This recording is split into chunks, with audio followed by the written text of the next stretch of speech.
Hey guys, tonight we drift far back to a rocky ridge in ancient Judea where the wind smells of olive leaves and warm dust. The stars hang low enough to scrape the rooftops of Bethlehem, a little town whose name means house of bread. Not exactly the bustling city you'd expect from prophecy, more like the kind of place where goats outnumber people and your neighbor's rooster knows your morning routine. Still under this calm sky, destiny is brewing. So before you get comfortable, take a moment to like the video and subscribe, but only if you genuinely enjoy what I do here. And hey, tell me where you're tuning in from and what time it is for you right now. Now dim the lights, maybe turn on a fan for that soft background hum, and let's ease into tonight's journey together. You start your walk down a narrow limestone path, toes sinking into the fine dust that collects after a dry Judean day. The air is cooler now, but the stones still radiate the heat they soaked up earlier. Small lamps flicker in niches along mud-plastered walls, marking doorways where families finish their suppers, lentil stew barley bread, maybe a few olives if the harvest's been kind.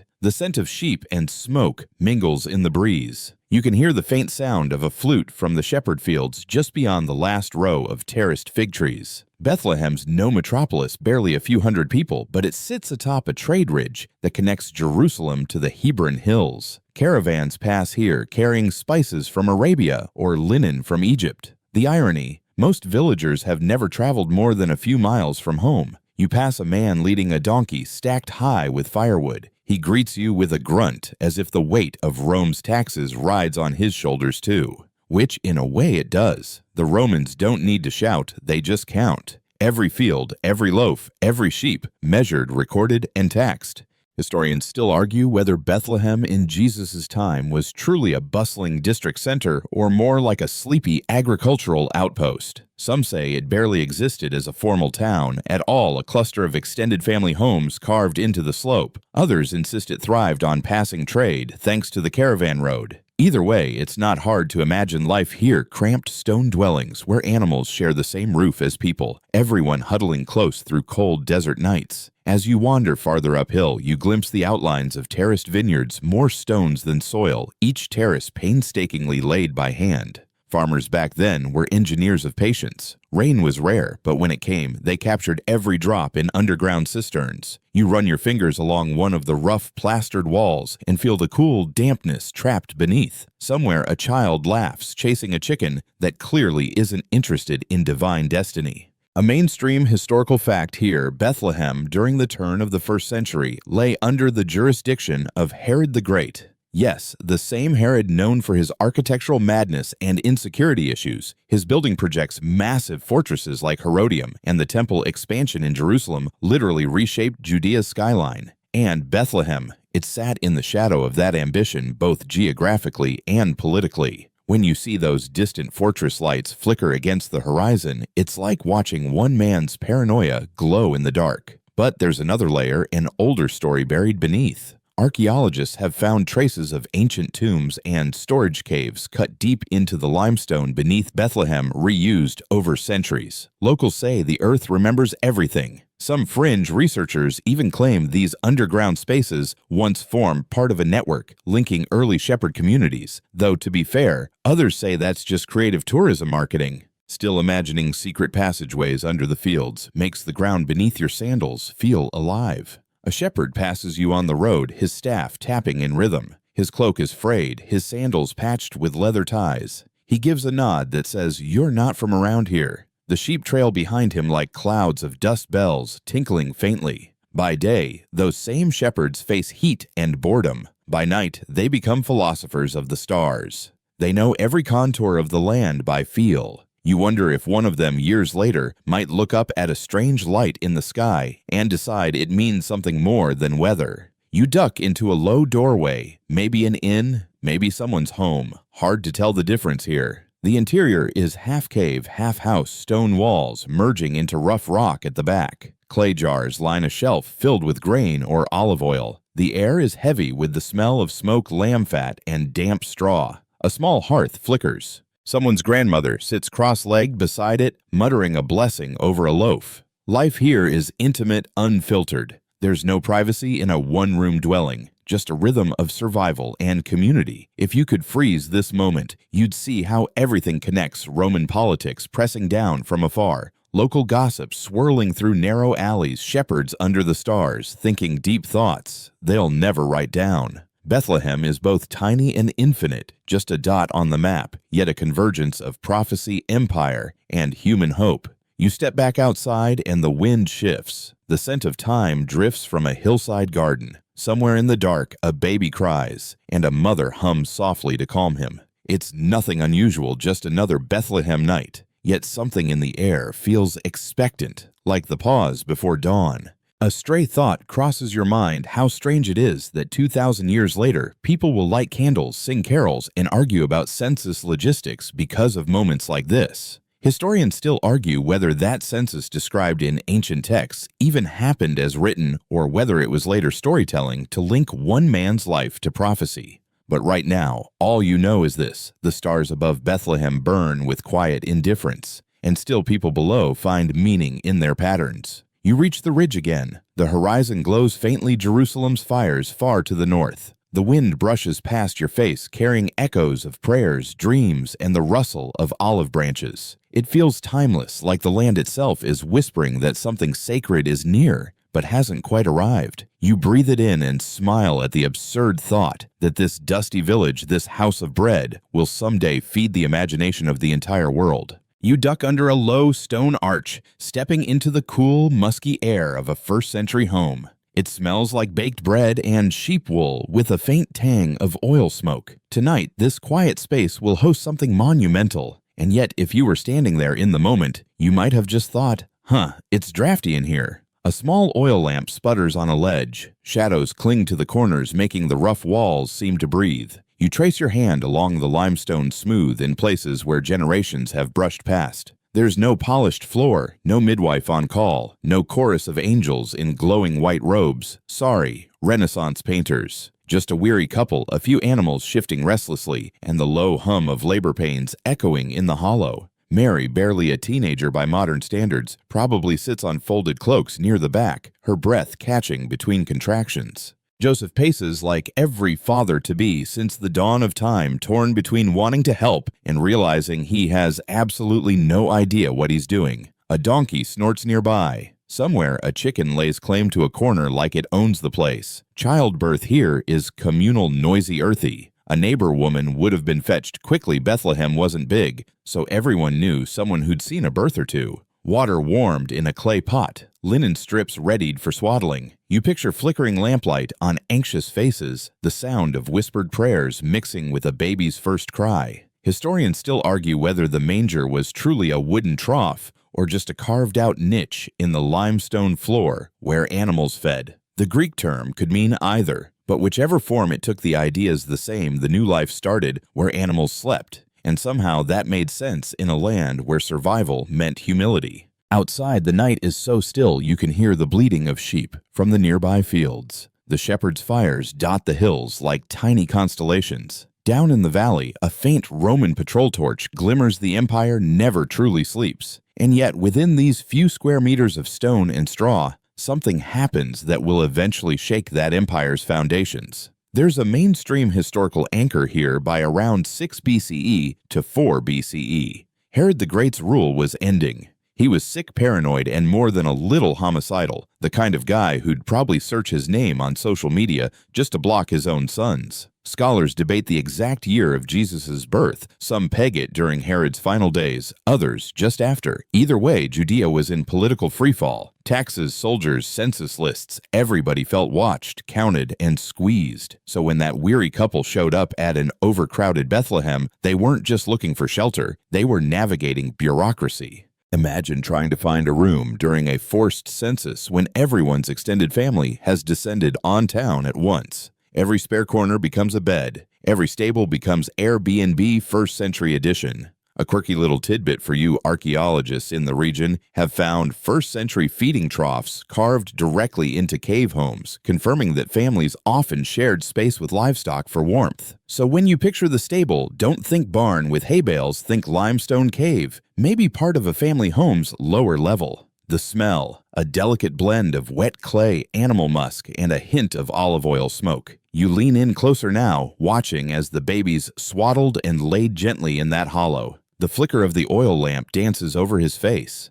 No fanfare, no celestial orchestra, just that deep, human silence after something holy, or maybe just deeply human, happens. Outside, the wind shifts. The shepherds glance at the sky. Maybe one of them notices a strange alignment of stars or a bright planet and nudges his friend, saying, "You see that historians still argue whether the star was an astronomical event, perhaps a conjunction of Jupiter and Saturn in Pisces around 7 BCE, or a poetic metaphor later woven into the story. Either way, something about that night felt significant enough to remember across centuries." Back in the little room, Joseph finally exhales, half in relief, half in disbelief. Mary, exhausted, smiles faintly. She's thinking not about theology or prophecy, but about warmth, food, and maybe sleep. The lamp sputters again, and for a moment shadows twist along the ceiling like dancers. The animals settle. The air grows still. You step back out into the night. The stars overhead seem impossibly sharp, as if the sky's been polished. A cool breeze slides through the narrow streets, carrying the scent of smoke milk and thyme. Somewhere in the distance, a baby cries again, this time from another home. Life continues ordinary and extraordinary at once. You walk up toward the ridge, looking back at the cluster of homes half buried in the hillside. The whole town sleeps under a blanket of starlight. You imagine the future pilgrims centuries later, building churches, carving icons, lighting candles, layer upon layer of meaning, piled over one quiet night. But for now, it's still just Bethlehem, quiet, raw, alive. And maybe the real miracle isn't the starlight or prophecy. It's that people here, scraping through taxes and droughts and empire, still find moments of tenderness in the midst of struggle. They build, they sing, they help one another through labor and loss. They keep going. You find a stone to sit on near the outskirts, the chill creeping into your cloak. The fields below shimmer faintly with dew. You think of that newborn asleep among the animals, and you realize that the entire landscape feels like it's holding its breath, waiting for the next chapter. A rooster stirs early, too early. The eastern sky blushes pale gold. You smile and murmur to yourself, half joking, "Congratulations, Bethlehem, you just made history, and you don't even know it." You rise before dawn, breath misting in the crisp air, and follow the faint jingling of sheep bells down the slope. The hills around Bethlehem are waking slowly, sunlight creeping over stony ridges, catching on patches of silver-green olive leaves. The scent of dew on dry grass lingers for a moment before the heat of day claims it. You pull your cloak tighter. A shepherd's life isn't for the lazy or the glamorous. It's long hours, unpredictable weather, and constant calculations about where to find grazing land without someone else's flock already chewing it bare. You trudge beside a shepherd who introduces himself simply as Levi. His face is sun-leathered, his beard uneven, his sandals patched more times than your favorite phone charger cable. He points toward the valley where his flock grazes thin sheep with ribs showing through dusty wool, and mutters about taxes. Everything circles back to Rome. You ask, half curious, half sarcastic, "They tax sheep too," he chuckles. "They tax what sheep eat." You're not sure if he's joking, and honestly, neither is he. Bethlehem may look timeless, but under the Roman system, even the simplest life is mapped and monetized. Shepherds, the lowest rung of the rural ladder, lived with constant anxiety over census records and tribute collectors. A mainstream historical fact, under Herod's dynasty Rome allowed client kings to collect taxes, grain-produced livestock, and sometimes labor from every district. Most villagers paid multiple times over once to Herod's men again, to local temple tithes, and occasionally to a corrupt overseer who lost receipts. It's a miracle anyone kept enough bread to survive. You follow Levi down to a small spring, a trickle of cold water hidden among reeds. He kneels to fill a goatskin flask, careful not to spill a drop. Water rights here are serious business. Fights have started over less. "This spring's been ours since my father's father," he says, "but the Romans mark every flow now.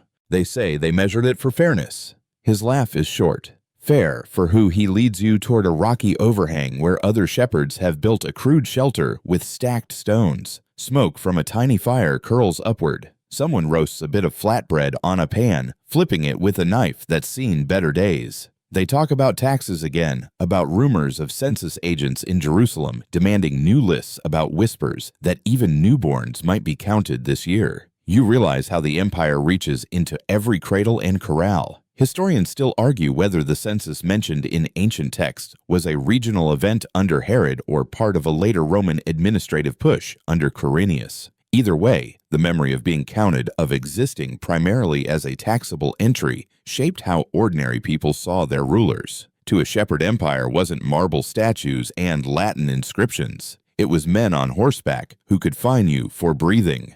As the sun climbs higher, you see the land come alive. The hills around Bethlehem ripple with terraces, ancient retaining walls holding what little soil they can. Here, every foot of land matters. Goats climb, sheep scatter, shepherds shout names that sound half like blessings, half like insults. You try to keep up tripping on a rock that looks suspiciously like it's smirking at you. Levi laughs, offering a hand. Careful, he says, the stones here have been tripping strangers for 1,000 years. You pause near a cave entrance, the same type of cave that might double as a shelter for both humans and livestock. Inside, soot stains the ceiling black. Clay lamps line a niche. A fragment of woven mat lies half buried in dust. We sleep here sometimes, Levi says. Safer than under the open sky when the jackals are hungry. The air smells faintly of ash and damp wool. It's surprisingly peaceful. A quirky tidbit: archaeologists in this region have found carved niches and small oil lamp holders in such caves, suggesting shepherds or travelers often used them as temporary shelters. Some even contain graffiti crosses, names, crude animal carvings.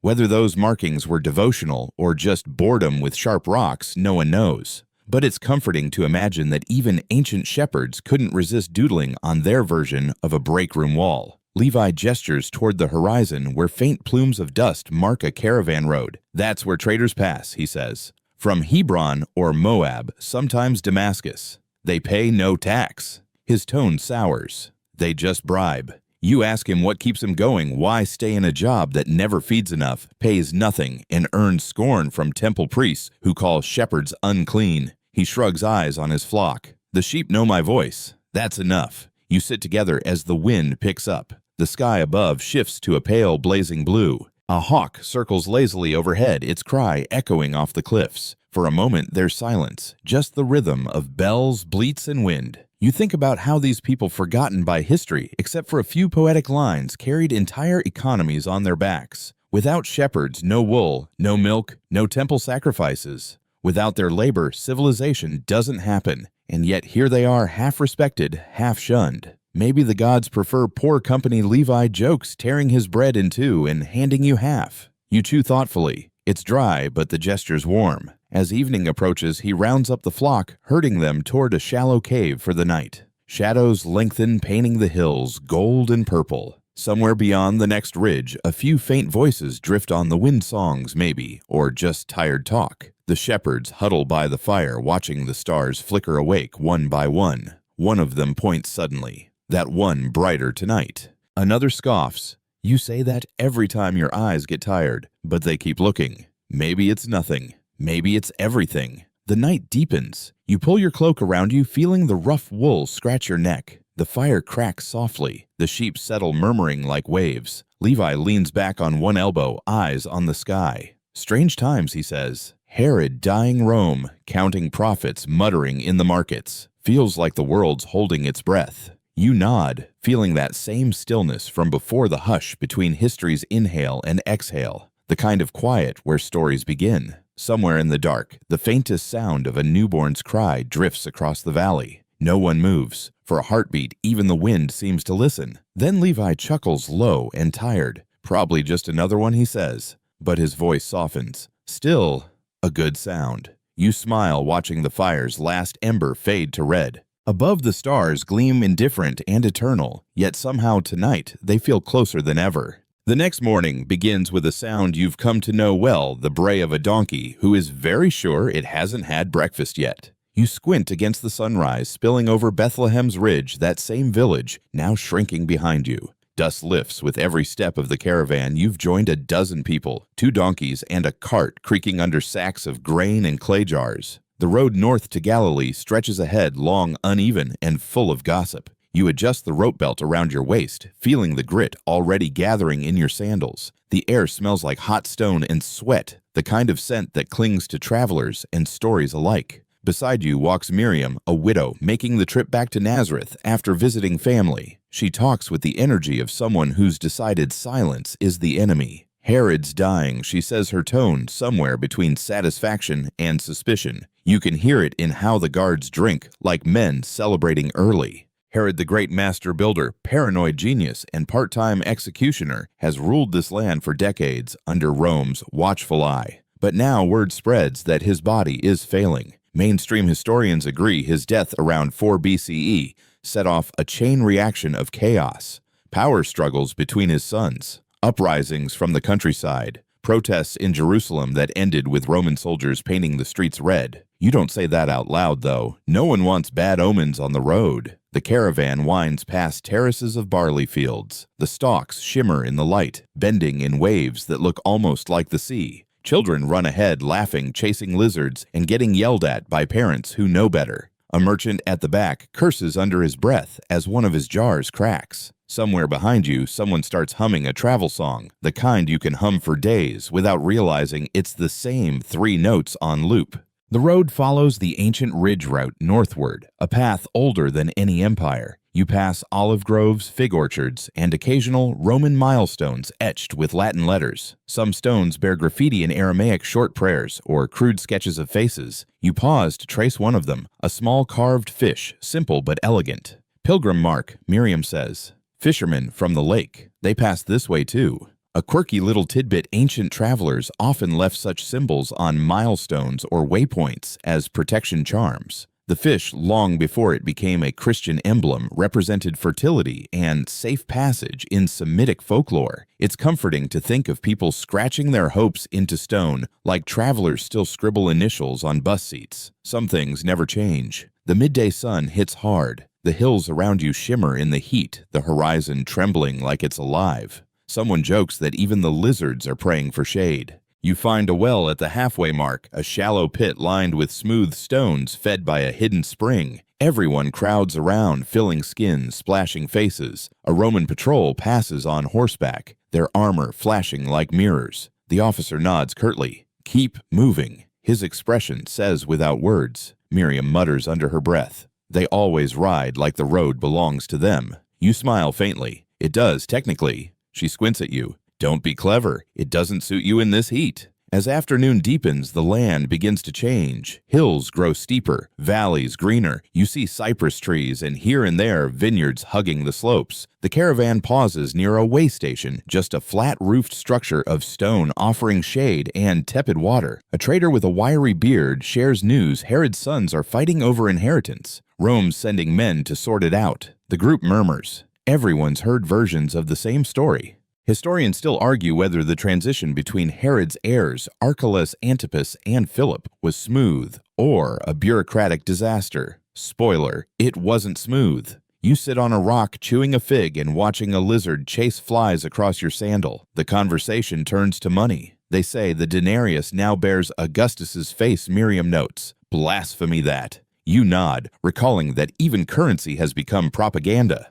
The emperor's profile travels farther than any soldier into every market, every purse, every child's curiosity. Somewhere a coin is being dropped into a beggar's hand, the emperor's grin pressed against calloused skin. By twilight, you reach the Samaritan borderlands. The group tightens instinctively. Old tensions run deep here, centuries of rivalry between Judeans and Samaritans who share ancestors but not affections. A young man whispers, "We'll keep quiet through their villages." You nod, sensing the tension like static in the air. To modern eyes, it seems strange that people separated by just a few miles could see each other as spiritual strangers, but then again, human history's greatest hobby is finding new reasons to dislike itself. The path narrows as it winds through canyons carved by flash floods. The walls glow orange in the fading light, streaked with centuries of sediment. You hear the echo of footsteps ahead, another caravan descending from the north. Traders from Tyre, maybe judging by their accents. They exchange greetings, compare road rumors, and complain about toll collectors. You overhear one of them say, "They even tax the dust we shake off our feet." You laugh quietly. That's efficient.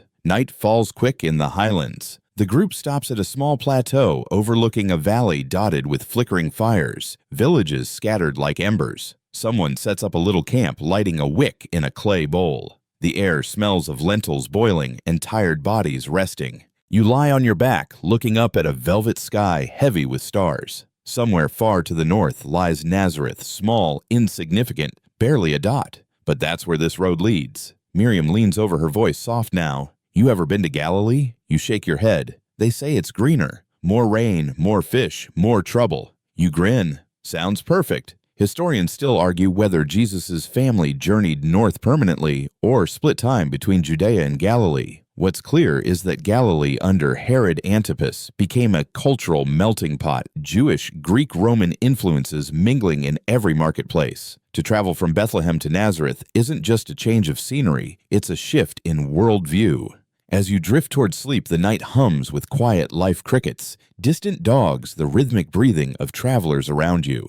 The stars feel closer here, pressing down like watchful eyes. You can't shake the sense that this road, dusty and ordinary, will soon carry stories far beyond its stones. Before you drift off, Miriam murmurs from the dark, "You think the gods notice travelers?" You chuckle softly. "Only when they trip." She laughs, a low, tired sound, and turns over. The fire burns low. The hills exhale their warmth. And somewhere in that vast, silent countryside, the next dawn waits ready to reveal a little village that the world will almost forget, until it doesn't.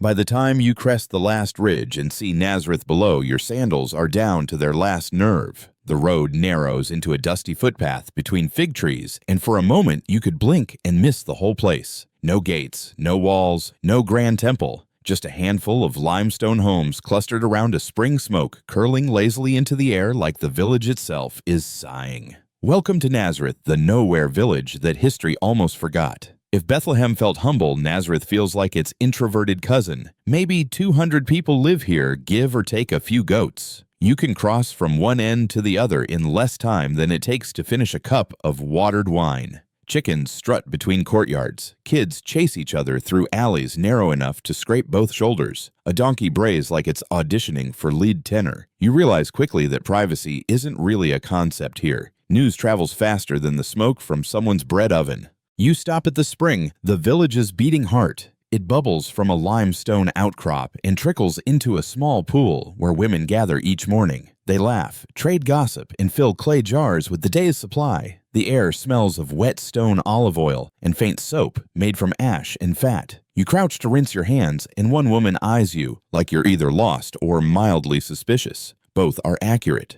From Judea, she asks. You nod. Long walk, she says, as if that's both praise and judgment. Historians still argue whether Nazareth even existed as a formal settlement during Jesus' youth. Archaeological digs have found first-century house foundations and wine presses, but the site was so small and poor that it slipped under Roman records entirely. That's right, an entire village invisible to bureaucracy. In the age of census and taxation, that's either a miracle or a clerical oversight of cosmic proportions. You wander the footpaths between homes, simple single-room structures built from local limestone and mud plaster. Roofs are flat, used for drying grain or sleeping under the stars in summer. The interiors are sparse, a low table, a loom, a few jars, a shelf of tools. Chickens wander in and out freely because doors here are more of a polite suggestion. The floors are compacted earth, smooth from decades of sweeping. You notice one house with a freshly patched roof. Storm, last winter, says a passing old man blew half of it to Cana. He grins toothless but proud. Life in Nazareth moves slowly rhythmically like the hum of cicadas in the afternoon.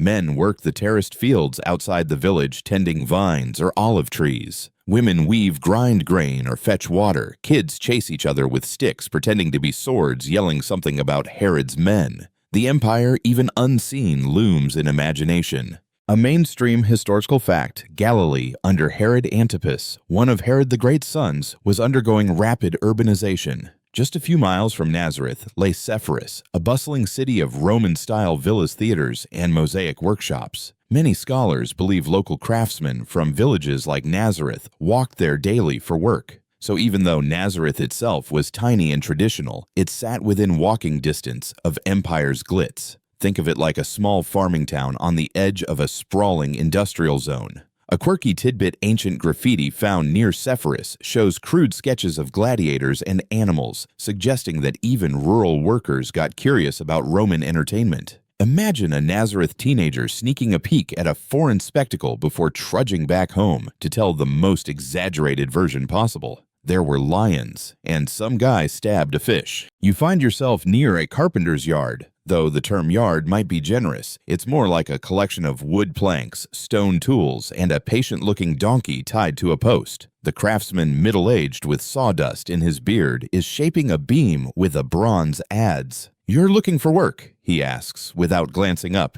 You shake your head. "Just passing through." He nods, still focused. Everyone's passing through, even the prophets. His hands move with practiced rhythm, scrape chip smooth. The smell of cedar and sweat fills the air. "Business good, you ask?" He chuckles dryly. "Depends on the Romans. They love their villas, hate paying fair wages." He wipes his brow. "But wood's cheaper than stone, and a man's gotta eat." Historians still debate what tekton, the Greek word often translated as carpenter, really meant in Galilee's context. It could mean a builder who worked with both wood and stone, a general craftsman rather than a carpenter in the modern sense. Which makes sense when you look around. This land is rock, not forest. Every beam of timber had to be hauled from far-off hills or recycled from older structures. Building here meant improvisation. As you leave the yard, a group of children runs past, shouting, "The Romans are coming their game of make-believe," but the adults exchange wary glances. The rumor mill spins faster than a potter's wheel. Word is that new road levies are being imposed, and soldiers have been seen near Sepphoris. The empire's presence may be distant, but its reach is long.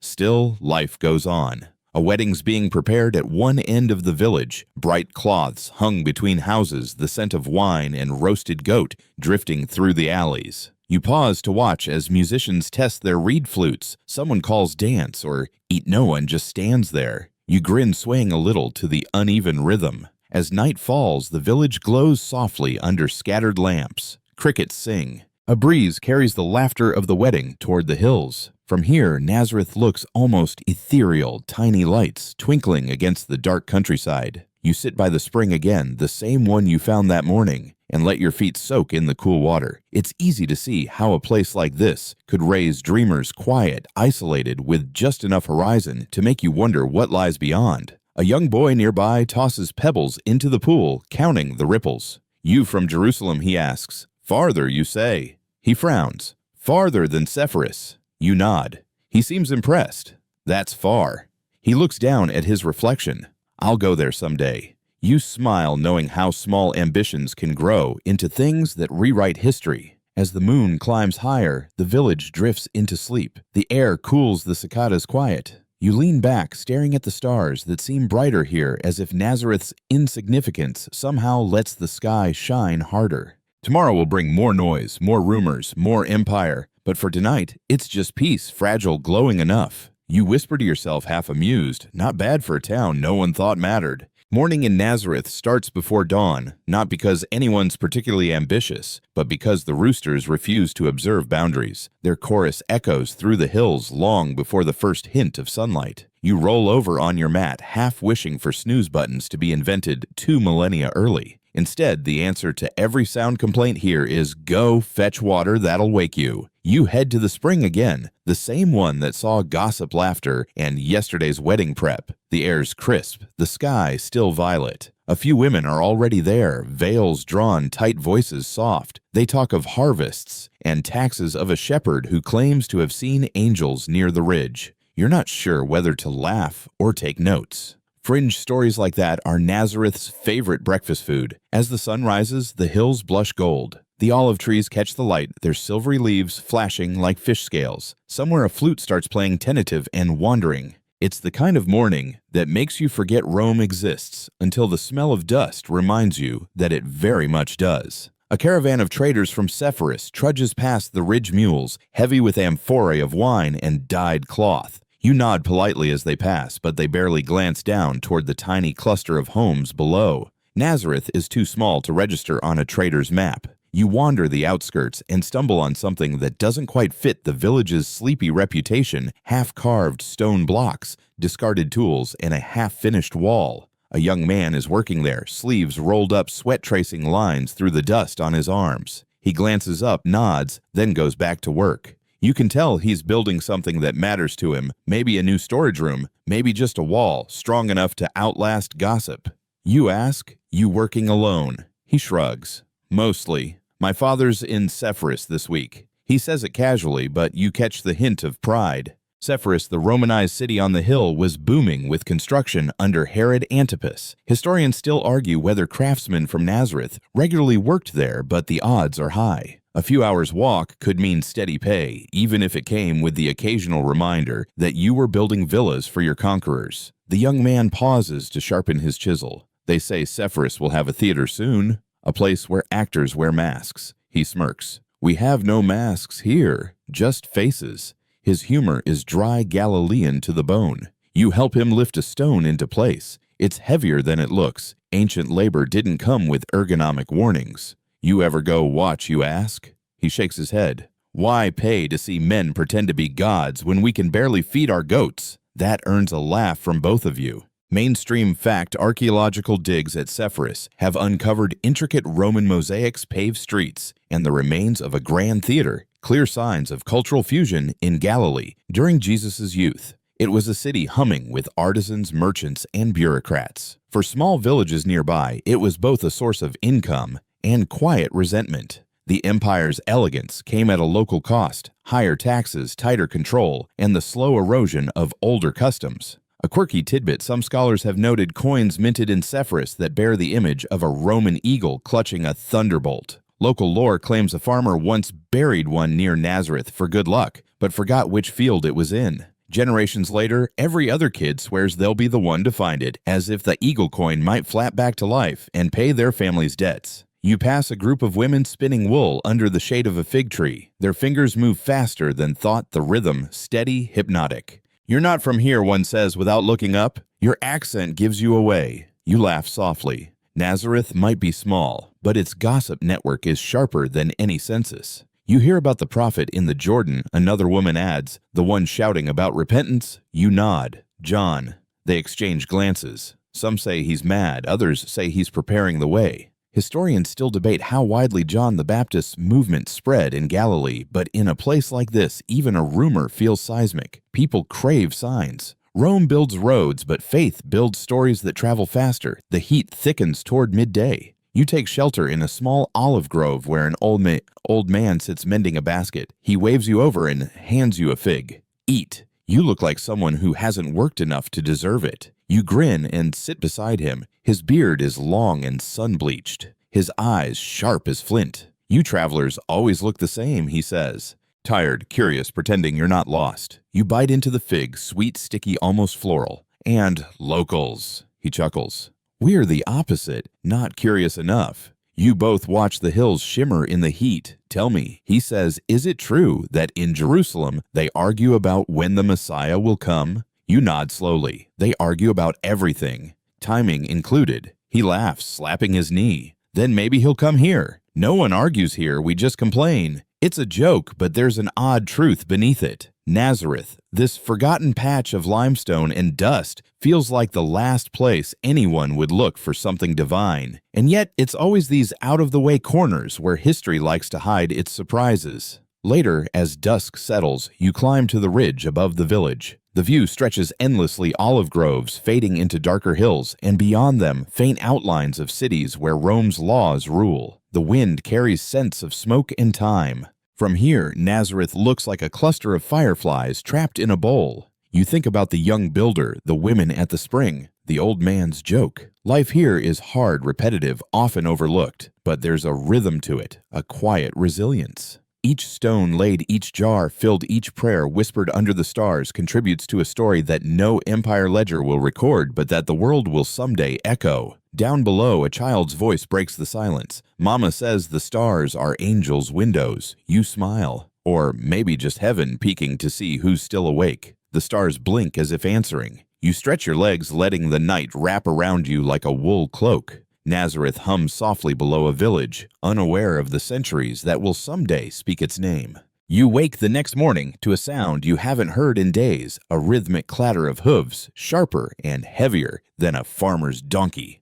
Soldiers. You sit up quickly, brush off the dust, and peer down toward the village road. Sure enough, a small Roman patrol winds through Nazareth, their armor flashing like scales in the sun. They're not here to fight, just to count. That's almost worse. The villagers step aside respectfully, or at least they try to look like they do. Kids pause mid-game, clutching their carved wooden toys, while women carry their water jars with slightly lowered eyes. One soldier calls out something in Latin, and a translator follows, mumbling in rough Aramaic about taxes, censuses, and compliance. You can practically feel the collective groan ripple through the crowd. Nazareth may be small, but no one escapes the empire's net forever. You follow the patrol as it moves through the narrow lanes. One soldier stops to inspect a grain store, then another jots down notes on a wax tablet. The smell of leather sweat and horse mixes with the usual scent of olive smoke. "You folks here live quiet," one of them mutters, almost impressed. A man carrying a basket of figs replies flatly, "Quiet doesn't mean free." Historians still argue whether Nazareth was even important enough to warrant a census visit in the early 1st century. The Gospels mention censuses ordered by Rome, but archaeological evidence suggests smaller villages like this were often taxed indirectly through nearby towns or landowners. Still, the presence of soldiers in rural Galilee wasn't rare. The empire liked reminding people who actually owned the roads. As the patrol moves on, the tension dissolves, replaced by that familiar blend of frustration and relief. You overhear one woman whisper to another, "Let them count. God counts better." It's said half in jest, half in quiet defiance, the kind of courage that only the overlooked seem to master. You wander to the edge of the village where fields stretch toward the hills. Farmers are already at work pruning vines and guiding plows pulled by oxen. A boy whistles, trying to keep the animals straight. "Hard to make them listen, you ask?" He laughs. "Oxen listen better than tax collectors." A joke, but it lands hard. Mainstream historical fact. Galilee's economy during the early 1st century was agricultural but deeply intertwined with Roman commerce. Vineyards, olive groves, and grain fields were leased or taxed by local elites who acted as middlemen for Rome. Most families didn't own the land they farmed. They borrowed, bartered, and hoped. A quirky tidbit: archaeologists once found a Galilean wine jar with a small carved fish on its side. Some scholars believe it was a family mark, others a secret symbol. Either way, it's oddly fitting for a region that would later use the fish as its most famous emblem. You kneel beside an old farmer repairing his plow. The wood is cracked, the blade dull. "Been in your family long?" you ask. "Longer than the Romans have," he replies. Then with a wink, and it's still more useful. He laughs, but the sound fades as he glances toward the horizon. "They take the grain, the oil, even the olives from our trees. One bad season, and a man can lose everything." His voice is steady, but you catch the weariness behind it. The world here runs on patience, not prosperity. Every olive pressed, every jar filled, is a small act of rebellion against scarcity. You help him tighten the binding on the plow, and for a moment, both of you just listen to the cicadas.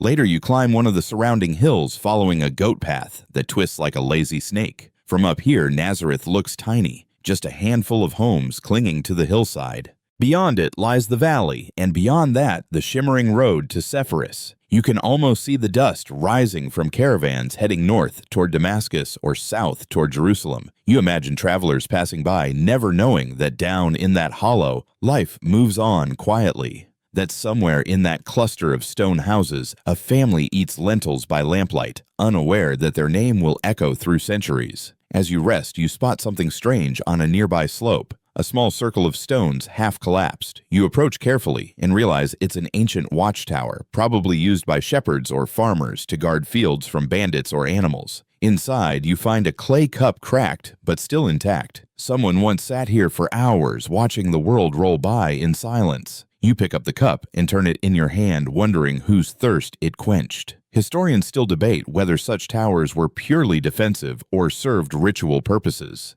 Some claim they doubled as lookout points for seasonal changes, primitive calendars etched into stone. Others argue they were just good vantage spots for counting sheep. Either way, it's humbling people built permanence out of rock and necessity long before Rome paved a single road here. You return to the village by sunset. The patrol is gone, leaving behind only footprints and a few grumbles. The children are back to chasing each other, the women baking bread, the air filled with laughter again. Nazareth, resilient as ever, returns to its rhythm. At one courtyard, a man is tuning a lyre made of goat gut and olive wood. You play, you ask. He nods. Only when the neighbors don't mind. He strums a few notes plaintive sweet. Music helps the figs grow. That's what my mother used to say. Does it work? He grins. Only for the good listeners. You lean against a wall, listening to the melody drift into the night. The village glows softly again, each lamp a defiant little sun.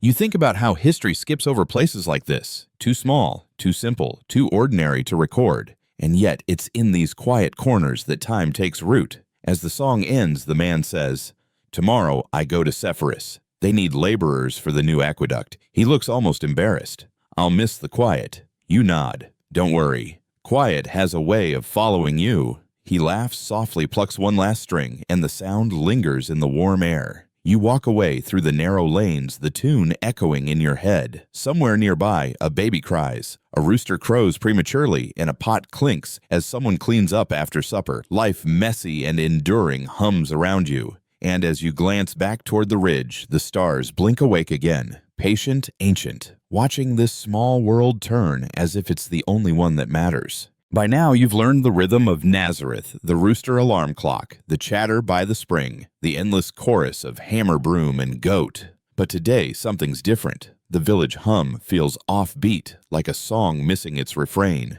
When you step out, you see why everyone's crowding around the edge of the main path, squinting downhill toward a small procession of travelers kicking up dust. You can tell they're not soldiers. Their pace is too relaxed, their sandals too worn. Pilgrims, maybe, or wanderers with more faith than direction. As they approach, you catch fragments of conversation. Someone mentions the Jordan River. Someone else says the baptizer, and suddenly the air seems to tighten. You drift closer, pretending not to eavesdrop, which is everyone's favorite Nazareth pastime. One man, sunburned and half barefoot, is speaking with conviction. He says the kingdom's near, that the axe is already at the root of the trees. His eyes shine wild with either faith or exhaustion, you're not sure which. He says we must turn back to God before it's too late. A woman nearby crosses her arms. Easy for him to say. Some of us can't even turn back from debt. Laughter ripples through the crowd, soft but sharp. Still, the name John keeps circling like a moth around flame.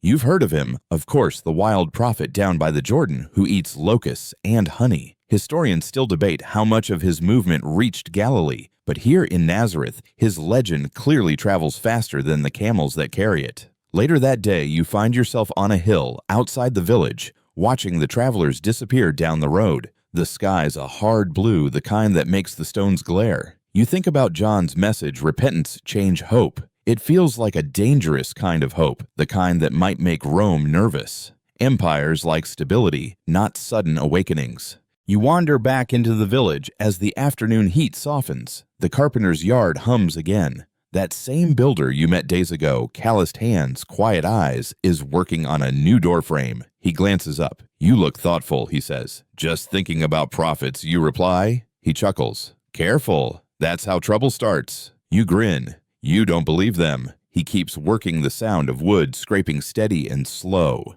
Belief's the easy part. Living like you believe, that's the hard work. His words hang in the air plain and sharp as a carpenter's edge. Mainstream historical fact, during the early 1st century Galilee was a region ripe for religious revival. Many Jewish communities there felt distant from the temple in Jerusalem, both geographically and spiritually. Small-scale prophets, ascetics, and teachers roamed the countryside preaching renewal. John the Baptist was one of many, but his impact would outshine them all. A quirky tidbit: ancient sources mention that some itinerant preachers baptized followers in ritual baths called mikvaot, stone pools used for purification. In Galilee, though, rivers and springs often took the place of these man-made baths. One old story claims a spring near Nazareth once turned sweet as honey after a traveling prophet prayed beside it. Locals, of course, still argue whether that was divine power or someone accidentally dropping a jar of honey upstream. You follow the carpenter to the edge of the field where he stops to rest. "You ever been to the Jordan?" you ask. He shakes his head. "Too far. But I've met men who went, came back different." He taps his chest. Something about their eyes, like they'd seen a new world but couldn't explain it. Maybe they had you say. He nods thoughtfully, then adds, or maybe they just learned how to listen. That night, the village gathers again near the spring. Someone's playing a reed flute, and a few people begin to dance small steps in circles like ripples in water. The laughter comes easy, the kind that doesn't need wine to start. You sit at the edge, letting the scene soak into your bones. Overhead, the stars shimmer brighter than usual. Maybe it's the clear air, or maybe the stories about angels and prophets are starting to mess with your skepticism. You watch a young couple step forward, hands clasped. She laughs when he steps on her foot, and he bows theatrically. Around them, others clap and cheer.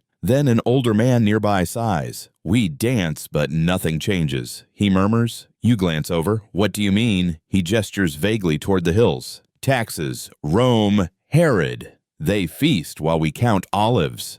I pray for freedom, but all we get are new census takers." You don't have an answer, so you just nod. He chuckles.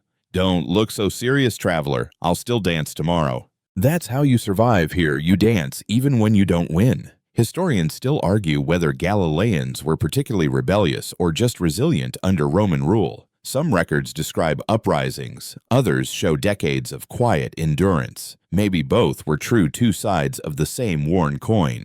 The flute fades, replaced by the chirp of crickets. Someone starts a story about Elijah calling down fire from heaven, and the children listen wide-eyed. Fire prophecy, faith, these tales feed the night like bread. You close your eyes listening. The air smells of smoke and rosemary. Somewhere a dog barks at nothing. The stars shift overhead, slow and deliberate. You think again of the River Jordan of John shouting in the wilderness of the carpenter who said belief was easy, but living, it was work. Maybe that's the truth about this land. It's not just about what people believe, but how they keep believing when the world refuses to change. And as you drift into half-sleep beside the spring, you murmur a half-smile to yourself. If faith can survive Nazareth's dust, it can survive anything. The water beside you ripples once as if the spring itself just agreed. The next morning begins with the kind of silence that makes you suspicious. Usually Nazareth hums by sunrise, chickens, chatter hammers, donkeys, all competing for the title of most annoying alarm. But today, even the roosters are holding their breath. You step outside and see villagers gathered near the path leading out of town, their faces lit by a mix of curiosity and worry. A caravan's returning from Sepphoris, and by the looks of it, something's gone wrong.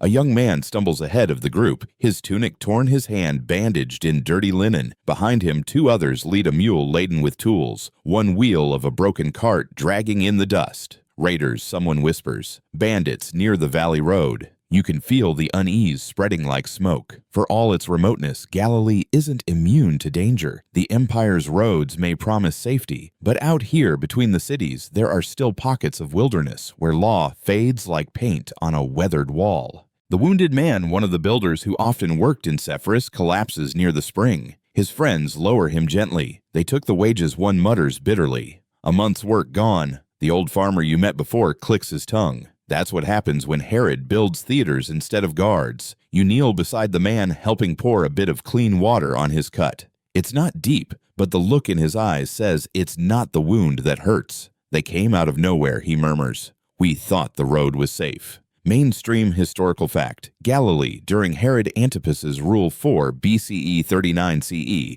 was undergoing a major transformation. New cities like Sepphoris and Tiberias were built, trade routes expanded, and Roman patrols increased, but so did banditry. Historical records mention frequent raids by rebel groups, especially those protesting heavy taxation. A quirky tidbit, one local tale, says that near Sepphoris, a group of thieves supposedly buried their loot in a clay jar beneath an olive tree, marking the spot with 3 small stones. For generations, farmers kept accidentally planting olives in groups of 3, just in case the legend was true. You help the group bring the injured man to his home. His mother fusses over him, scolding and crying at once. "I told you no good comes from Herod's city," she says, pressing a damp cloth to his brow. Someone outside mutters, "Maybe God's teaching Rome a lesson." Another replies, "Rome doesn't take lessons, it gives them." You step back into the street, the morning already turning hot. The quiet dread in the air clings like humidity. Nazareth's too small to defend itself, but too proud to ask for protection. Survival here is part faith, part luck, and part knowing when to keep your head down. You walk toward the ridge, needing space.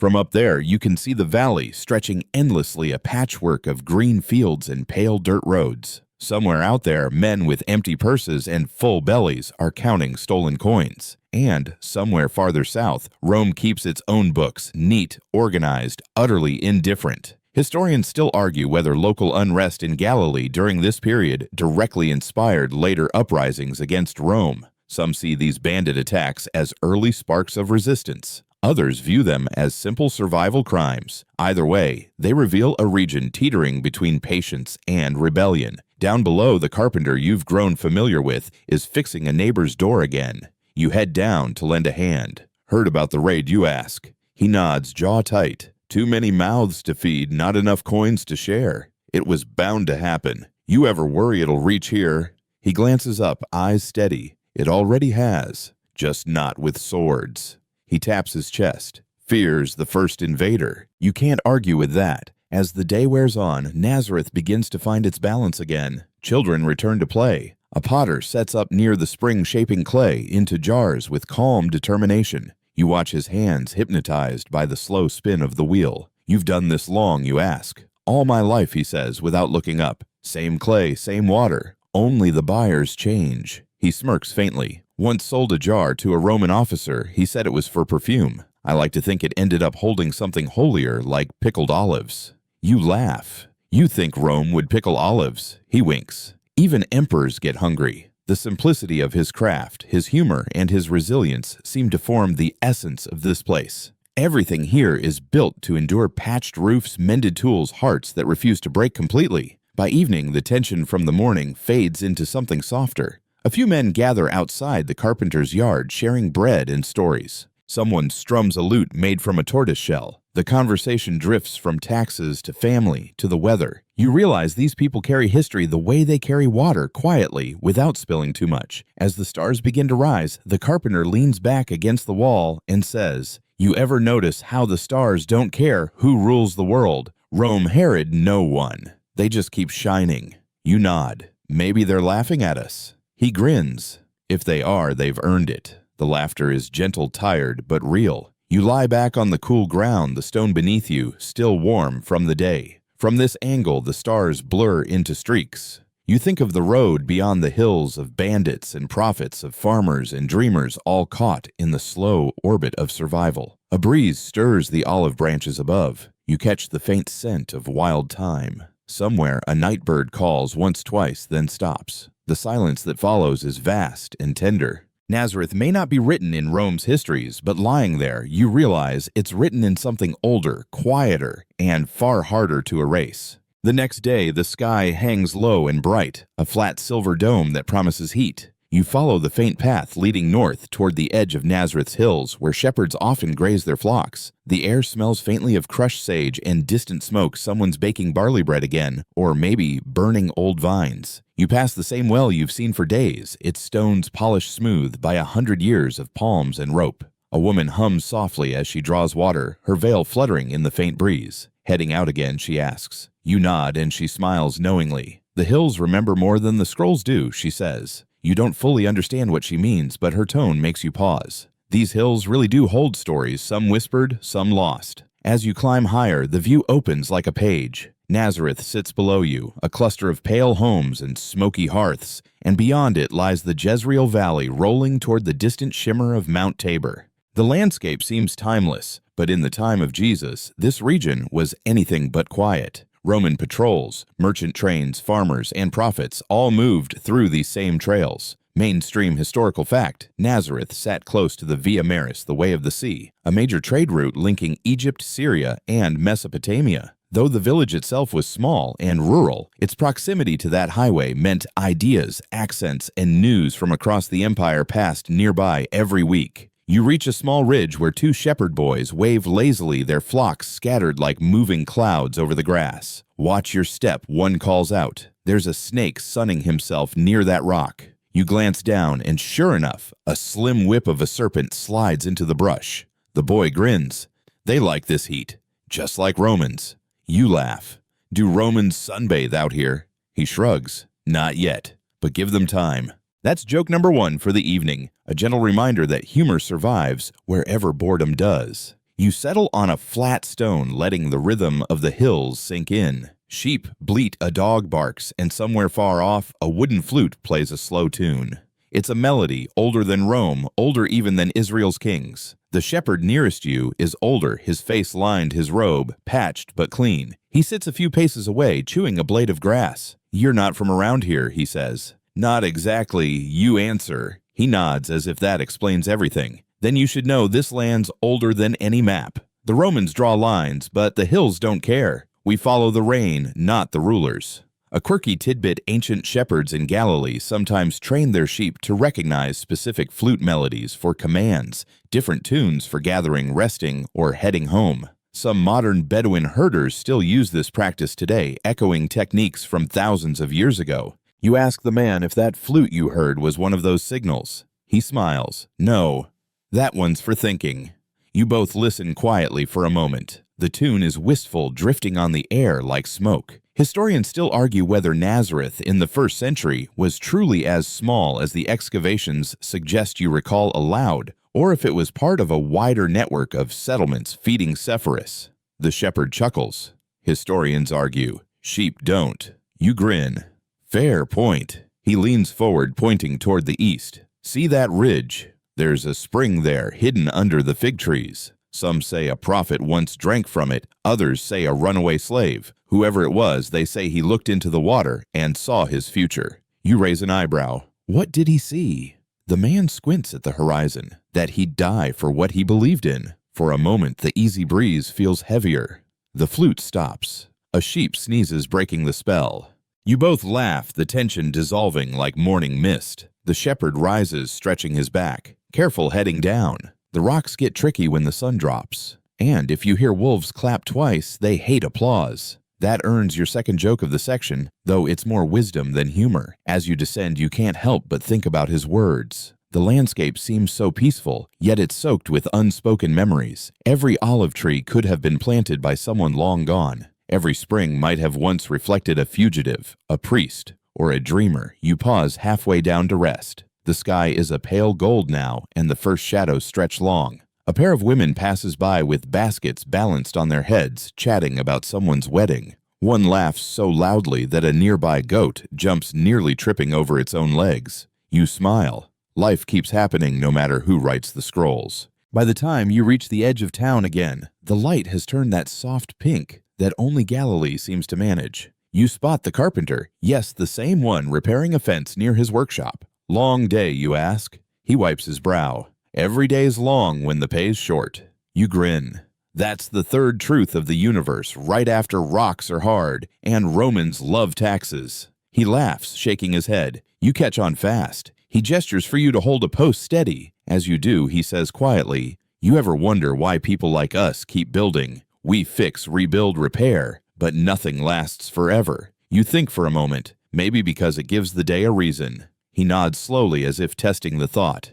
"Yeah, maybe it does." You help him finish the fence just as twilight settles in. Crickets start their nightly chorus and the village takes on its dreamlike calm again. Lamps flicker behind doorways, children chase one last echo of laughter before being called inside. Standing there, you realize that Bethlehem may have been the beginning of a story, but Nazareth, this quiet, stubborn hill town, is where endurance took root. Not the kind of endurance that conquers or preaches, but the kind that survives every passing empire by simply continuing to live. The carpenter gathers his tools. "Tomorrow will come too soon," he says. You look up at the stars, just beginning to appear, whispering back, "It always does." Morning dew clings to the grass like tiny mirrors as you wake to the distant rhythm of hammers. That sound, again, steady, purposeful, unhurried. You follow it to a ridge overlooking a small construction site where half the town seems to have gathered. Someone's rebuilding a roof that collapsed in last night's storm, and everyone's pitching in, men passing clay tiles, women mixing mud mortar, children collecting fallen reeds. Nazareth, for all its size, has perfected the art of collective repair. If something breaks, everyone knows about it before breakfast, and by sunset, it's halfway fixed. The carpenter you've come to recognize stands barefoot on the roof, handing down planks to a younger man. "Hold the end straight," he calls, "unless you want to invent the world's first crooked ceiling."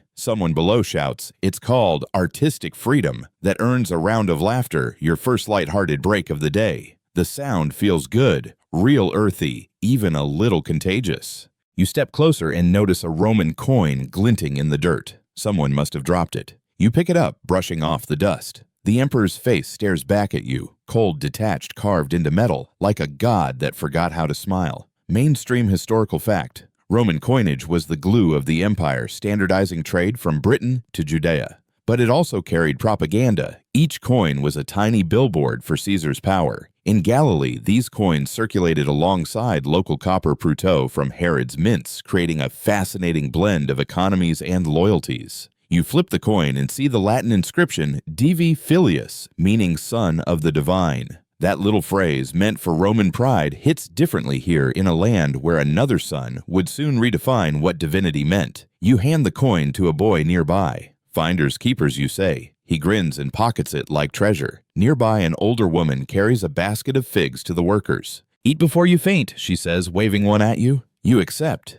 It's sun-warm, soft, and almost too sweet. She watches you chew. Rome taxes the figs, the grapes, even the olives, but not the shade of the tree. So when the tax collectors come, we sit under it and call that our profit. You laugh. That's joke number 2 for the section, and she chuckles proudly at her own wit. The scene has the rhythm of quiet rebellion. These people resist not by swords or speeches, but by living well in spite of everything. A quirky tidbit: archaeologists in modern Nazareth uncovered a first-century wine press carved directly into limestone, suggesting that even in a modest village, locals made and sold their own wine, likely small batches traded informally between families. It wasn't luxury. It was resilience bottled in clay. As the roof nears completion, the carpenter calls everyone to pause. "Let's make it right," he says, adjusting one beam. You can tell he's more than just a craftsman, he's a perfectionist. If we're going to live under it, he adds, it might as well stay up. Historians still argue whether Jesus himself worked as a carpenter or stonemason. The Greek word tekton can mean either. Some say he built with wood, others claim he shaped stone for nearby construction projects. Either way, the trade meant strength, patience, and endless repair skills that outlast empires. When the roof is finally done, the villagers cheer softly proud, but not boastful. The carpenter climbs down dust off his tunic and sits beside you. You ever notice he says the Romans build monuments to be remembered? We build houses to be used. You nod. And when theirs crumble, you'll still need a roof. He chuckles. That's the plan. He picks up a small clay cup and pours a sip of watered wine. To roofs, then. To roofs, you echo clinking cups.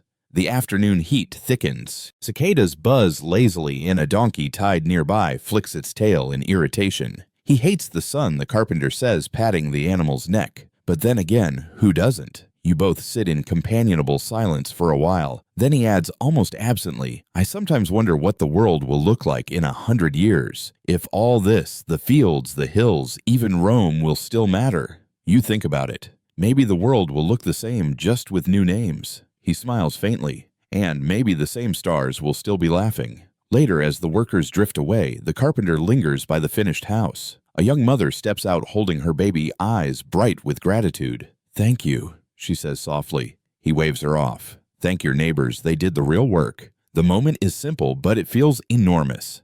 This is what survival looks like in Galilee: shared burdens, borrowed tools, and laughter where exhaustion could have settled instead. As you walk away, you pass the boy with the Roman coin again. He's sitting by the well, turning it over in his hand. You think it's lucky, he asks. You grin. Maybe. But don't let it tell you who's in charge. He looks at it again, then tosses it into the water with a splash. Guess I'll make my own luck. You can't help but smile. Out here, even the smallest rebellions start with gestures like that. The sun lowers into a glowing haze, painting the sky with that familiar Galilean gold. You feel the warmth of the day still in your skin and the gentle ache of knowing time doesn't stop even for the holy or the hopeful. Nazareth returns to its rhythm, dogs barking bread, baking distant laughter drifting through the dusk. The air carries the faint scent of olive oil and dust, a fragrance that somehow feels eternal. You think back to the woman who said the hills remember more than the scrolls. She was right.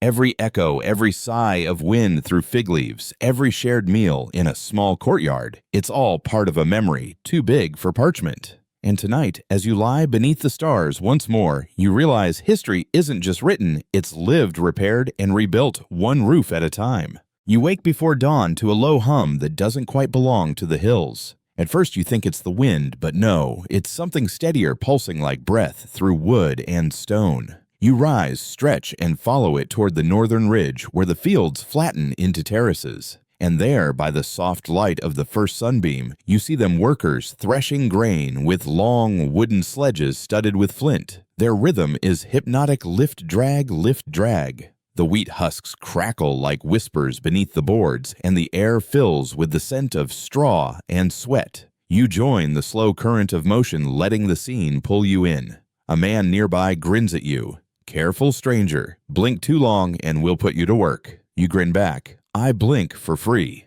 That earns your first laugh of the morning. The threshing floor, circular and packed with clay, is where the village's pulse beats fastest during harvest season. It's the time when everyone, men, women, children, brings what they've grown to be sorted, bundled, and weighed. Even the carpenters here helping patch the handle of a broken sledge. Mainstream historical fact: first century Galilee depended heavily on small-scale agriculture, mostly grain, olives, figs, and grapes. Farmers leased plots from wealthy landowners or temple estates and paid taxes in both produce and coin.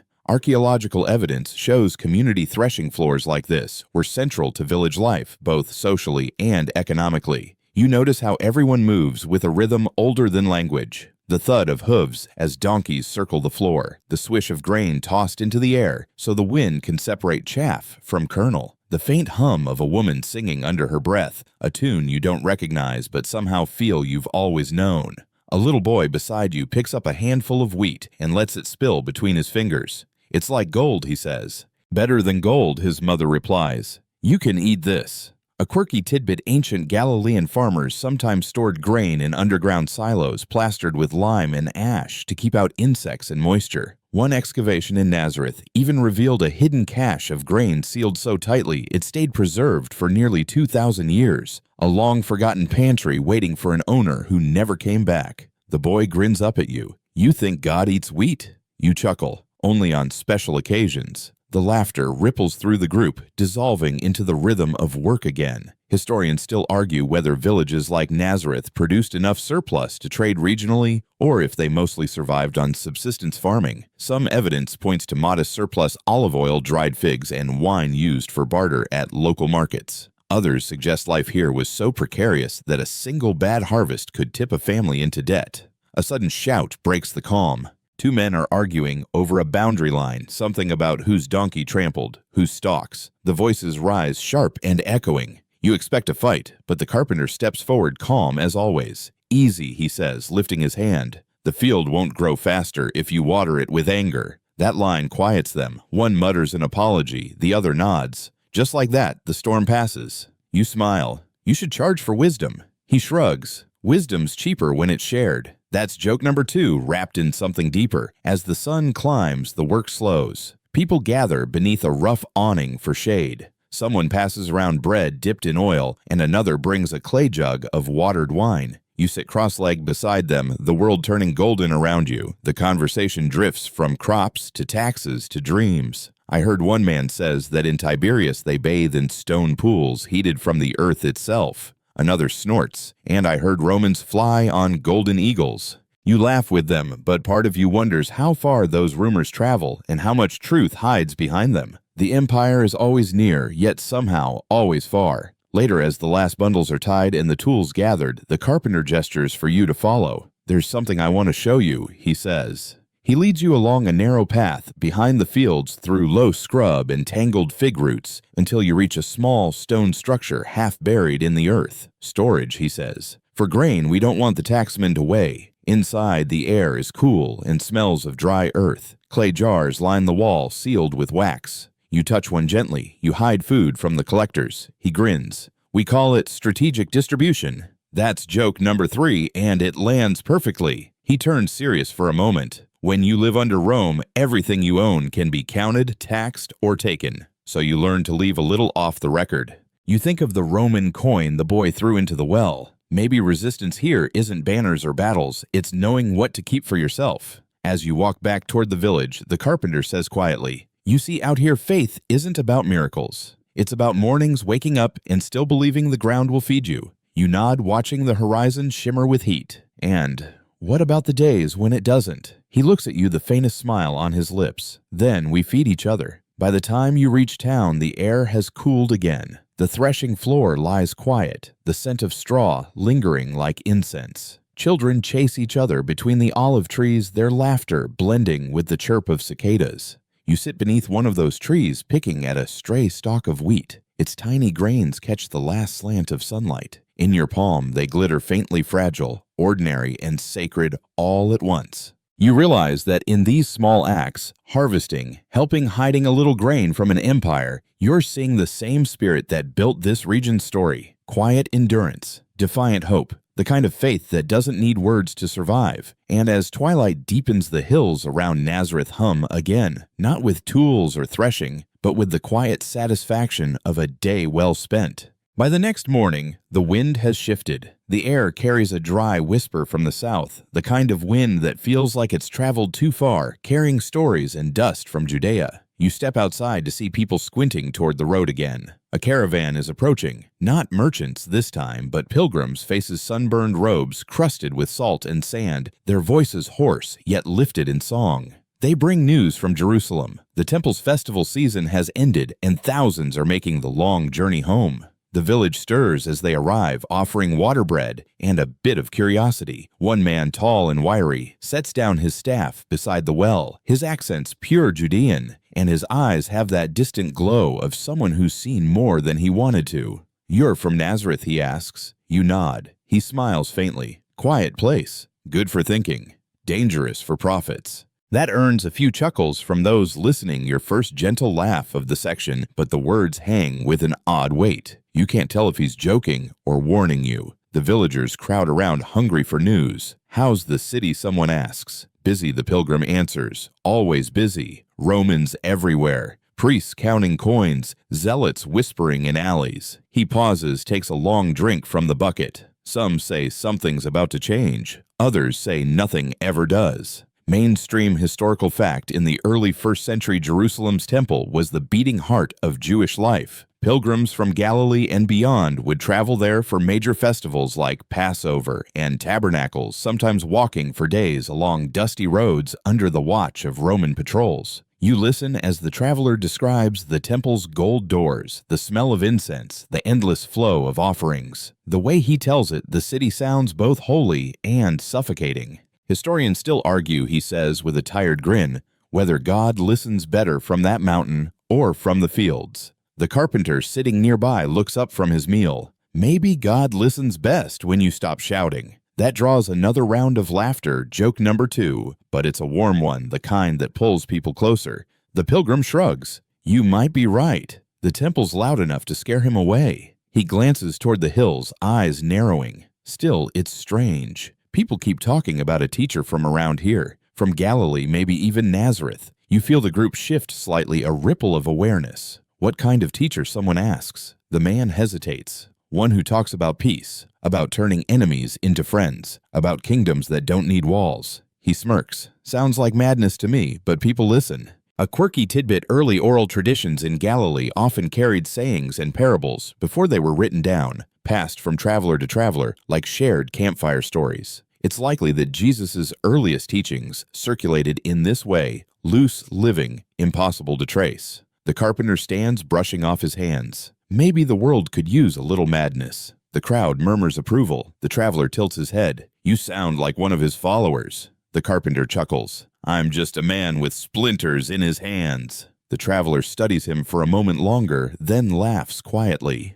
Aren't we all, As the evening settles, the pilgrims unpack their bundles, lighting small fires along the edges of the village. The smell of roasted barley and smoke fills the air. Children hover nearby, waiting for stories. The traveler obliges, spinning tales from Jerusalem of priests in gleaming robes of Roman soldiers who sneer at prayers of prophets crying warnings at the temple gates. But he also speaks of quieter things, of strangers sharing food on the road, of a child helping an old man climb the last hill of laughter in the middle of exhaustion. You sit beside the fire, the flicker painting faces in bronze and gold. It sounds like the whole world passes through that city, you say. It does, he replies. And yet, the world stays the same. He pokes at the coals. You know what's strange? Amid all that noise, all those sacrifices, I heard a man by the roadside preaching about lilies. Said they don't work or spin, yet not even Solomon was dressed like them. He chuckles. It's nonsense, really, but it's stuck in my head. You glance at the carpenter. He's staring into the fire expression, unreadable. The flames flicker in his eyes like they're trying to say something only he understands. Later, after most have gone to sleep, you linger near the dying embers. The pilgrim sits beside you, shoulders slumped. You've got good hills here, he says. Quiet, honest, makes a man believe the world's simpler than it is.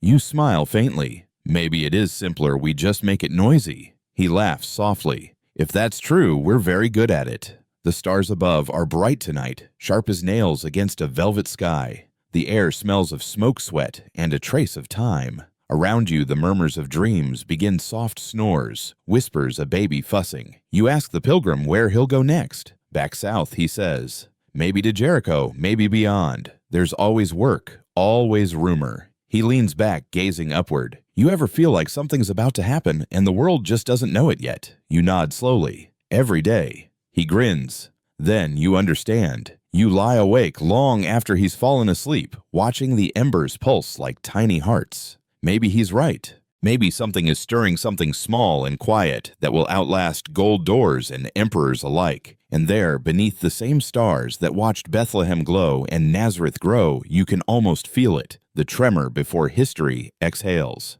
By dawn, the pilgrims have gone, their songs fading into the olive hills. The village feels lighter, somehow emptied yet charged, as though their stories have left sparks in the dust. You walk the edge of the fields where the barley is waist-high and the air smells of dew and crushed leaves. Nazareth wakes slowly. Chickens scuttle, a woman laughs as she scolds a goat from her doorway, and hammers ring faintly from the carpenter's shed. Ordinary sounds woven into the rhythm of life that has persisted here for generations. Yet today, something feels different, like the ground beneath your feet hums with memory. The carpenter's apprentice greets you as you pass, wiping sawdust from his tunic. Heading to Sepphoris today, he asks. You nod. The stonecutters need help. He grins. Then may your back survive the hill. That hill again. The one that rises between Nazareth and Sepphoris, steep and stony, a ribbon of road carved through scrub and limestone. From its crest, you can see nearly the whole of Galilee villages, like scattered seeds, lakes like mirrors, roads like veins. Halfway up, you pause for breath and look back. Nazareth is a cluster of pale roofs and smoke trails, modest but enduring. Beyond it, the valley folds into distant ridges, where shepherds move like slow shadows.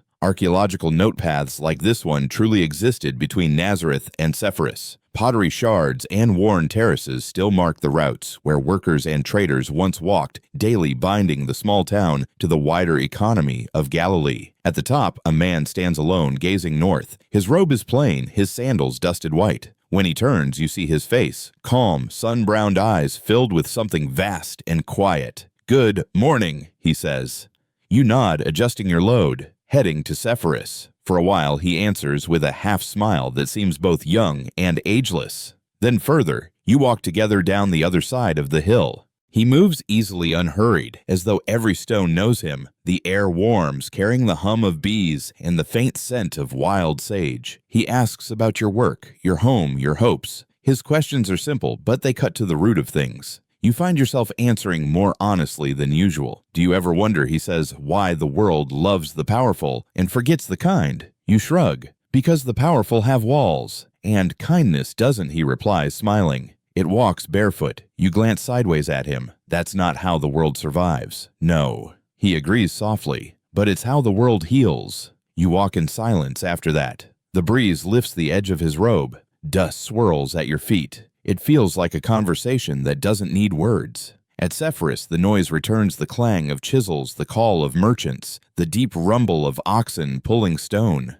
Builders shout measurements across half-finished walls. Roman supervisors watch from shade, tallying accounts. The man beside you looks at the work and says quietly, "They build walls to keep out fear, and fear still finds the cracks." A worker nearby overhears and laughs. Try saying that to the governor. The man just smiles. Maybe one day. You part ways as he heads toward the market. For hours you labor under the sun, shaping blocks that will line someone else's house, someone else's dream. Dust coats your skin until you look like part of the stone itself. When you finally rest, you spot him again near the well, surrounded by children. He's telling them a story about a seed that fell into good soil, how it grew and became shelter for birds. His voice is gentle but steady, and even the adults nearby listen. One woman mutters, "Who wastes a story on children?" Another answers, "Maybe he plants them early." Later, as you head home, you pass the man again at the crossroads. He's alone looking west, where the sun dips red behind the hills. "You'll walk far," you say. He nods. "And so will you." "I'm just a laborer." He smiles faintly. "So were kings once." You want to ask what he means, but he's already walking his shadow, stretching long along the road. Quirky historical note. In Galilee, itinerant teachers called rabbis, or dereshim, often wandered from village to village, teaching in open air. Some scholars believe that before his ministry, Jesus could have worked among such craftsmen and travelers, learning the rhythm of both labor and speech. As you descend toward Nazareth, the twilight paints the valley in violet and gold. Smoke rises from hearths, mingling with the song of evening crickets. The day's dust still clings to your clothes, but you feel lighter, as if something invisible has shifted inside you. At the well, a group of women fill jars, gossiping softly. You hear one say, "They say there's a man walking the hills, talks of peace, eats with anyone, never asks for payment." Another laughs. "Sounds like a fool or a saint." Maybe both, you think. You walk home through the darkening lanes. The carpenter's workshop is silent now, his tools neatly hung. The last light of the evening flickers on the lintel, a quiet amber glow that feels like a blessing. In your mind, the stranger's voice echoes, "Kindness walks barefoot." And for the first time, you notice the dust on your own feet, not as dirt, but as proof that you've walked where meaning lingers. Tomorrow the hills will look the same, the work will resume, and Rome's empire will grind on. But tonight, the stars over Nazareth seem to shine a little closer, as if listening for a story not yet told. Night folds softly over Galilee, and the crickets take up their steady rhythm. You walk once more through the sleeping streets, the lamps of Nazareth dimming behind you as you climb the familiar ridge. The air smells faintly of smoke and damp earth. Even the olive trees seem to murmur. Ahead, the road bends toward Bethlehem, far to the south, past valleys you once crossed, when the world felt young and unformed. The moon is high, silvering the hills like spilled milk. You stop for a moment, resting your pack on a rock, gazing at that endless scatter of stars. So much of this land feels eternal. The dust, the stones, the sheep trails, and yet it holds every trace of human breath that ever passed through it. You start walking again, retracing the journey your ancestors once took. Each step hums with memory, the road to Jerusalem, the distant shimmer of the Dead Sea, the warm wind whispering through barley stalks. Somewhere ahead, Bethlehem waits quiet, patient, still bearing its name, the House of Bread. The fields are hushed when you reach them. You see low terraces stretching across the slopes, and the faint outline of shepherds' fires flickering like orange stars. A lamb bleats somewhere in the dark, and the sound rolls through the hills as it must have done thousands of times before. It's strange how nothing here looks extraordinary, yet everything feels charged. You remember how stories began in these shadows: a carpenter, a mother, a manger lit by starlight. The world never marked the moment with banners or drums, just a sigh of wind through reeds, a child's cry, and the rustle of straw. Archaeological fact: beneath modern Bethlehem, archaeologists have found first-century rock-cut homes and storage caves, the same kind of shelters where animals were kept. It's entirely plausible that a family seeking refuge might have found shelter there, carving their story into history's quietest corner. You kneel beside one of those hollowed stones, now running your hand along its smooth surface. Cool, ancient, unbothered by time. How many hands have done the same? How many whispered prayers are trapped in this dust? Historians still argue, you think smiling faintly, whether Bethlehem or Nazareth should claim the roots of it all. But standing here, the debate feels almost irrelevant. The story isn't about geography, it's about the stubborn endurance of hope.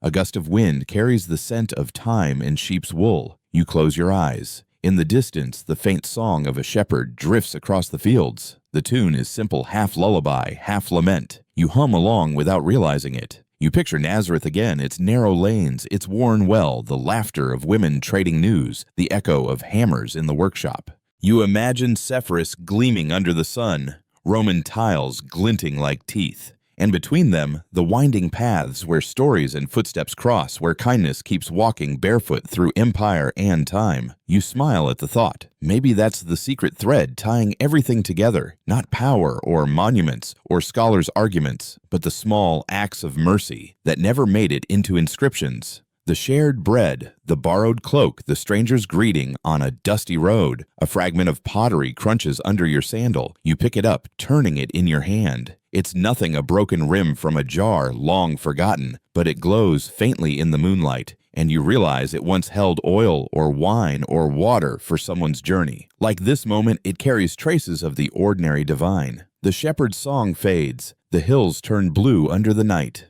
You stretch out on the grass and let the world breathe around you. Crickets whine the slow heart of the land. And now the pace softens. You feel your heartbeat slow to match the rhythm of the earth beneath you. The breeze strokes your face, the stars pulse faintly above, and the moon slides gently behind a cloud. Everything settles into a kind of hush. You think of how the story began with dust and prophecy, with a tired village and a nervous mother with a stable and the smell of straw.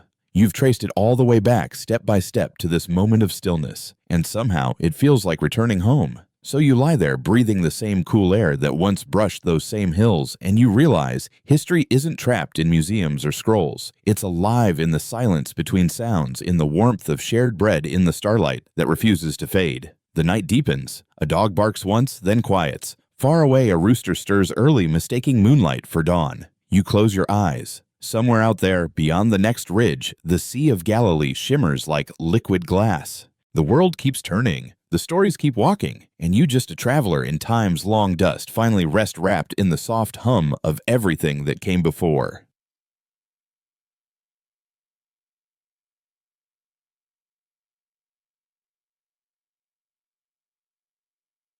And now, as the echoes of Bethlehem fade into the folds of night, you can let your thoughts drift gently. The stars hang steady overhead, patient, as memory and the wind that once shaped those same hills now moves through your own breathing. Each inhale feels older than time. Each exhale a quiet surrender to rest. The land of Galilee and Judea slowly dims in your mind's eye. The stones lose their sharpness. The shepherd's songs dissolve into distant murmurs. What remains is only warmth, the simple rhythm of life that still hums beneath everything. Work and laughter, silence and prayer, the heartbeat of an ancient world that somehow never stopped pulsing. You imagine that somewhere even now a small village light still flickers beside the road, a reminder that peace doesn't arrive with thunder. It comes quietly on soft feet, through simple acts that no empire can erase. So let your body loosen, your shoulders sink, and your mind unspool like the road unwinding into darkness. You've walked far tonight through dust, time, and memory, and you've earned the stillness waiting at the end. Let the hills fade, let the stars blur, let sleep find you like dawn, finding the fields of Bethlehem. Good night, traveler.